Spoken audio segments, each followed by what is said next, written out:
જેટલી માળા થાય, જેટલું જપ થાય, જેટલું તપ થાય, પણ જો એકલા એકલા કરશો તો એનું ફળ નહીં મળે.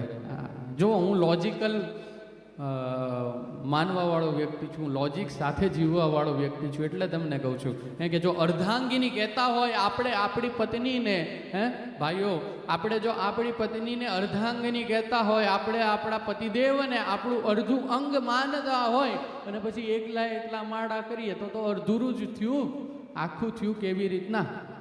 એટલે તો પૂજામાં બેસે ત્યારે બાંધે ને બેયને. શું બાંધે? છેડાછેડી બાંધે ને. કેમ? તો બે શરીર પણ એક અંગ છે. એ માટે હું તમને એટલે કહું વારે ઘડીએ કે પૂજામાં બેસો તો પૂછો કે આનું કારણ શું? આ છેડાછેડી કેમ બાંધવાના? પૂછો. આ બ્રાહ્મણો શું કામના?